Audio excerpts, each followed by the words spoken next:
الله تبارک و تعالی فدی آیاتونو مبارکو کې کوم چې ما تلاوت کړو پدې کې د نبی علیہ الصلوۃ والسلام د بیبي حضرت عائشہ صدیقہ رضی الله تعالی عنها فاکی الله تبارک و تعالی بیان کړی دا د نبی علیہ الصلوۃ والسلام بیبي دا الله تبارک و تعالی دې ته ډیر لوی کمال او فضیلت ورکړو او دی په یو څو خبرو باندې په هر کو په نورو بیبيانو سره دی به ویل زه ډېره زیاته بختوره ښځه یم ځکه دا خبر به دې ځکه کوله که نه چې د دې واده د وړوکي اختر په میاشت کې شوی و د شوال په میاشت کې شوی و نو زمونږ خلک اوس هم وایي د دوو اخترونو په منځ کې به واده نه کوي دا سپېره وي نو عایشه صدیقه رضی الله تعالی عنها به فرمایل وی زما هم د بختوره ښځه چېرته شته دی زما واده هم د شوال د وړوکي اختر په میاشت کې شوی زما هم د بختوره ښځه نشته دی ځکه یو خدا چې زه زیاته بختوره په دې باندې ما چې د نبی علیہ الصلوۃ والسلام روح مبارک زما په غیږ کې و نبی علیہ الصلوۃ والسلام چې وفات نبی علیہ السلام زما په غیږ کې پروت حدیث مبارک کې راځي د نبی علیہ الصلوۃ والسلام سر مبارک د عائشہ صدیقہ رضی الله تعالی عنها د دې سینې سره و داسې ډډی والی او دا سر مبارک دې ځای ته داسې اړم و دویم دا چې زه ډېره بختوره ښځه په دې ما چې په آخري ټیم کې زما او د نبی علیہ الصلوۃ والسلام لاړې مبارک یو ځای شوي دي نبی علیہ الصلوۃ والسلام چې کله دغه آخري ټیم دی مرض الوفات کې بیا وفات زما ورور عبدالرحمن رضی الله تعالی عنہ راغی دا د عایشه صدیقه رضی الله تعالی عنها ورور و د نبی علیہ الصلوۃ والسلام بیمار فرسی له راغی عیادت له راغی نو عبدالرحمن رضی الله تعالی عنہ مسواک که نو نبی علیہ الصلوۃ والسلام په خلص نشو ویلی خو هغه ته ډېر زیات کتل دی مسواک ته ما ورته د الله پاک پیغمبره مسواک ته دې زړه کېږي نبی علیہ الصلوۃ والسلام سر مبارک راته وخوځاو چې آو مسواک ته مې زړه کېږي ما عبدالرحمن رضی الله تعالی عنہ د خپل ورور نه مې هغه مسواک راواغستو مسواک چې ما وکړ نو هغه کلک و نو ما هغه مسواک په خپل خوله مبارکې پوس کو او بیا مې نبی علیہ الصلوۃ والسلام لغه مسواک وکړو وی زما لاړې او د نبی علیہ الصلوۃ والسلام مبارکې لاړې په آخري ټایم کې یو ځای شوې زه ځکه بختوره ښځه یم او زه بختوره ځکه یم چې زه هغه ښځه یم چې زما تصویر جبریل امین نبی علیہ الصلوۃ والسلام لره د ریخمو په رومال کې راوړی چې د الله پاک پیغمبره دا جینۍ چې ده نو دا به ستا په ازواج مطهراتو کې داخلیږي الله ستا د دې سره په اسمانونو کې نکاح کړی دی وی زما تصویر جبریل علیہ الصلوۃ والسلام نبی علیہ الصلوۃ والسلام له خوب کې راوړی زه بختوره ځکه دا فضیلت بلې ښځې ته نه دی حاصل او زه بختوره ځکه یم چې نبی علیہ الصلوۃ والسلام زما په کوټه کې دفن دی زما په کوټه کې دفن شوی دی دا به عایشه صدیقه رضی الله تعالی عنها په خپلو فضایلو کې بیانول بطور د نعمت چې ما باندې الله ډېر لوی احسانات کړي دي نو دا د نبی علیہ الصلوۃ والسلام بیبي ده او د نبی علیہ الصلوۃ والسلام ډېره محبوبه بیبي ده نو دا خبره چې کومه یاره د دوو اخترونو په مابین کې واده کول دا ښه نه وي په دې سره بیا ښځه سپېره وي دا ډېره غلطه خبره ده د عایشه صدیقه رضی الله تعالی عنها واده هم په دغې میاشت کې شوی دی د هغې ابن بختوره ښځه شته او بل دا چې په دې باندې څه کافرانو منافقینو تهمت لګولی نو الله تبارک وتعالی د دې په صفایۍ کې 10 آیتونه په قرآن کې نازل کړي 10 آیتونه د دې په صفایۍ کې د نبی علیہ الصلوۃ والسلام ډېره زیاته محبوبه بیبي وه ډېره زیاته خوښه ورته وه یو ځل نبی علیہ الصلوۃ والسلام د عایشه صدیقه رضی الله تعالی عنها ته وکتل ها چې نبی علیہ الصلوۃ والسلام به چېرته په سفر باندې ته که نه د ځان سره به یو بیبي بوستله خسنې به ورله واچو نو د کمې بیبي خسنې چې به راوخته نبی علیہ الصلوۃ والسلام به هغه د ځان سره په سفر کې بوسته نو یو ځل په سفر باندې تلو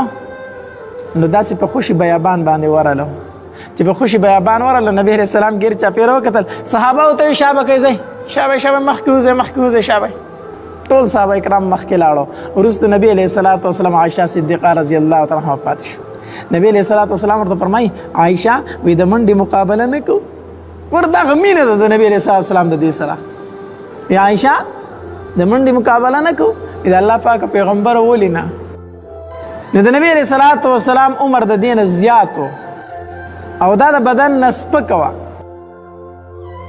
نبی علیہ الصلوۃ والسلام او دې دوړو منډه واله مقابله وکړه عائشہ صدیقہ رضی الله تعالی عنها فرمایي زه خو د بدن نسبکم په منډه لاړم د نبی علیہ السلام نه مخکې شوم زه دې مخکې شوم بیا لاړو وی ډېره موده پس زه بیا د نبی علیہ الصلوۃ والسلام سره داسې په یو غزه په سفر کې روان وم نبی علیہ الصلوۃ والسلام بیا صحابه کرامو ته شابه لکه مخکې ځئ شابه وځئ ټول صحابه کرام مخکې شو نبی علیہ الصلوۃ والسلام راته فرمایل چې عائشہ اوس مقابله را سره بیا نه کوي ما ورته ویل الله پاک پیغمبر ولینا په دغه وخت کې زما بدن درون شوی و موږ چې منډه واله نبی علیہ الصلوۃ والسلام را مخکې شو ما ته چې عائشہ بدل خلاص شو مخکې ته مخکې شوی اوس تر نه زه مخکې شوم او سره د نبی علیہ الصلوۃ والسلام غمینه ورته دې سره ډېر زیات تر دې پورې ته خبره کوم او بل دا چې نبی علیہ الصلوۃ والسلام به د دې سره بلکې د ټولو ازواج مطهرات سره خوش طبیعتي هم کوله خوش طبیعتي به کوله یو ځل نبی علیہ الصلوۃ والسلام کور ته راغی نو چې کور ته راغی په عائشہ صدیقه رضی الله تعالی عنها باندې د سر درد ډېر زیات تکلیف ورته نو عائشہ صدیقه رضی الله تعالی عنها د خولې نه وتلی وا رأسه وا زما سره تکلیف ورته نبی علیہ الصلوۃ والسلام ورته فرمایل عائشہ ولی د الله پاک پیغمبر په سر مې ډېر زیات درد دی نبی علیہ الصلوۃ والسلام ورته فرمایل عائشہ د سر د درد نه دومره تکلیف کوي دومره فریاد تی نه کوي خیر دی د سر درد دی سم به شي په ټولو خلکو درد راځي نو عائشہ رضی الله تعالی عنها فرمایل د الله پاک پیغمبره زما په سر دومره درد دی چې زما مړه به شم د درد سر د درد نه به مړه شم د الله پاک پیغمبره نبی علیہ الصلوۃ والسلام ورته فرمایل عائشہ نمبري عائشہ صدیقہ رضی الله تعالی عنها فرمایي ته خو زما د مرګ په تمه یې چې زه مړه شم چې ځان له بله وکړي ښځې خو داسې که نه ته خو زما د مرګ په تمه یې چې زه مړه شم چې ځان له بله ښځه وکړي نبی علیہ الصلوۃ والسلام ورسره وخندل عائشہ ته نه مرې او ستا د سر درد به سم شي خو زما په سر چې کم درد دی د دې نه به زه وفات شم د نبی علیہ السلام په سر به درد راته په ما چې کم تکلیف دی د دې نه به زه وفات شم عائشہ صدیقہ رضی الله تعالی عنها فرمایل الله پاک حبیبه داسې مه وایه دا خبره مه کوه ما ته تکلیف راکوي د نبی علیہ الصلوۃ والسلام د دې سره ډېره زیاته مینه وه یو ځل نبی علیہ الصلوۃ والسلام عائشہ صدیقہ رضی الله تعالی عنها طرف ته وکتل عائشہ رضی الله تعالی عنها په جام باندې اوبس کی چې اوبه وسکلي نبی علیہ الصلوۃ والسلام ورته فرمایل وا حمیره دا حمیره د حمرا تصغیر دی لکه موږ په پښتو کې وایو ای سربونیا عائشہ رضی الله تعالی عنها سروالی تمایل وا نبی علیہ الصلوۃ والسلام ورته فرمایل وا حمیره وا سربونی ته اوبه وسکلي عائشہ رضی الله تعالی عنها فرمایل د الله پاک حبیب ما اوبه وسکلي امالت راکا عائشہ رضی الله تعالی عنها نبی علیہ الصلوۃ والسلام لا اوبه راوړي یا عائشہ دا راته وایي چې اوبه دې په کم ځای وسکلي عائشہ دا راته وایي چې په دې لوښي دې په کم ځای کې شونډې ایښې وي د الله پاک حبیبه ولې راله دا تپوس کوي یا عائشہ زه په اخ کې ځای باندې اوبس کم زه په هغې ځای باندې اوبس کم دا د نبی علیہ الصلوۃ والسلام د دې سره ډېره زیاته مینه وه او دا مونږ ته په دې کې تعلیم دی تعلیم نن سبا په کور کې ښځې ته څوک داسې ووایي چې تا په کم ځای باندې اوبه وڅکلې زه د هغې نه وڅکمه بلکې ښځې ړومبې اوبه وڅکلې خاوند له ورکړي ما له دې جوټه راکړې ړومبې دې په خپله وڅکلې ړومبې دې په خپله وڅکلې وروسته دې ما له راکړې دا د ځان لوی بېعزتي ګڼي چې ښځه د نه ړومبې وڅکي او نبي علیہ الصلوۃ والسلام ورته فرمایي عائشہ تا په کم ځای وڅکلې زه په هغې ځای باندې وڅکم نو چې کوم خاوند کور کې ښځې ته داسې خبره وکړي ښځه به د ده نه بیا قربانېږي نه بیا به ترې نه قربانېږي ښه ښځې ته په کور کې داسې سپک الفاظ ویل هم نه دي پکار د موسی علیه السلام واقعه تاسو اورېدلې ده. په ځنګل باندې را روان دی، بیبي ته د بچي د پیدایش تکلیف شروع شو. نو موسی علیه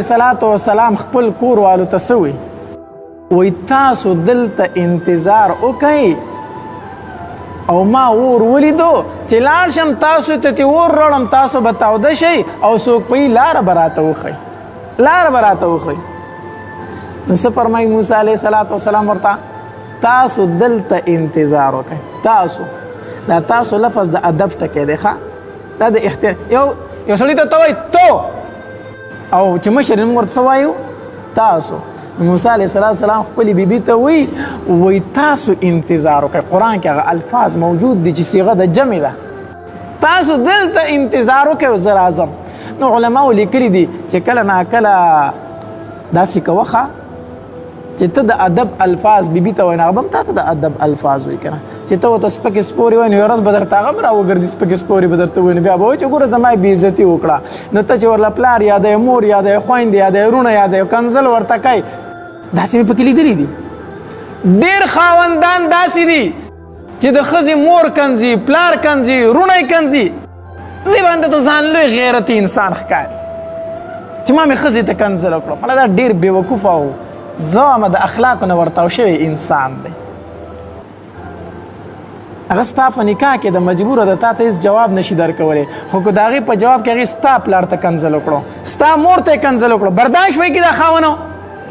نه برداشت کوي. یار د هغې مور ده، د هغې پلار دی. څنګه چې ستا زړه ته تکلیف رسي چې ستا مور او پلار څه کوي، نو ستا ښځې ته چې ته کنځل کوې د هغې زړه ته هم تکلیف رسي، خو د هغې د وجې نه تا ته څه ویلی نه شي.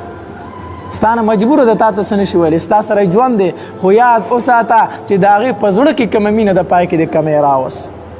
هغه به د هغې اظهار تا ته کوي یا به درته نه کوي، خو په هغې کې څه راغی؟ کمې راغی. نو نبي علیه السلام به داسې کول ښه، د خپلو بیبیانو سره به یې څه کوله؟ خوش طبیعتي کوله. نو د عایشه صدیقه رضی الله تعالی عنها نبي علیه السلام ته ډېره زیاته خوښه وه، هغې سره به ډېره زیاته خوش طبیعتي کوله. یو ځل بیبیانو صلاح وکړله،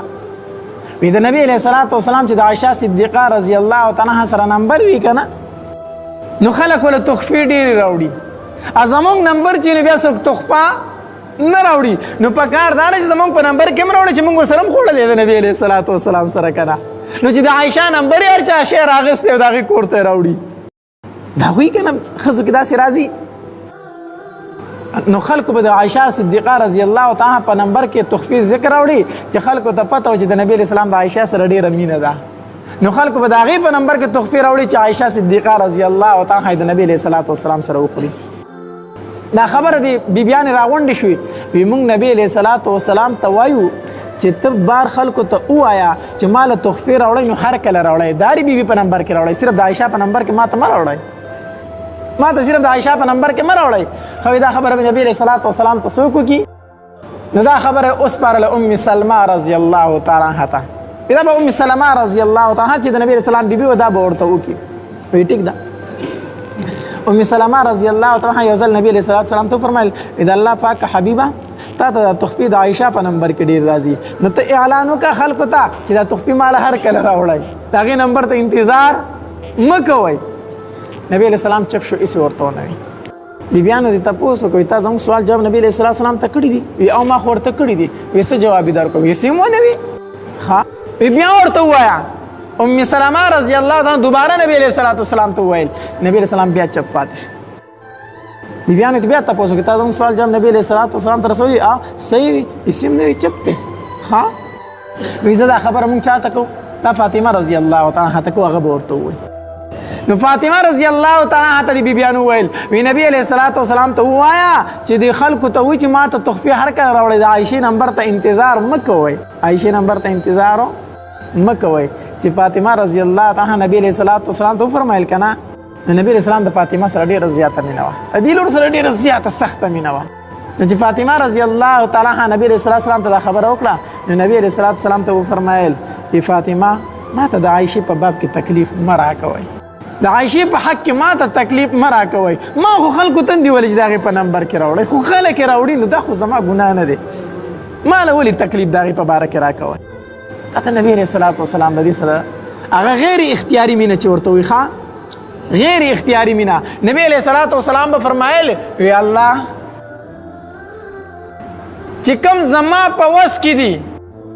الله نو هغه انصاف زکوم هغه تقسیم به زکوم د نبی علیه السلام غني بیبیانې وي په ټولو کې به بالکل یو شان انصاف کوم الله د کوم شي چې زه مالک یم الله په هغې کې زه انصاف کوم خو الله د کوم څیز چې زه مالک نه یم چې هغه د زړه مینه ده الله ما په هغې مه رانیسه الله ما په هغې مه رانیسه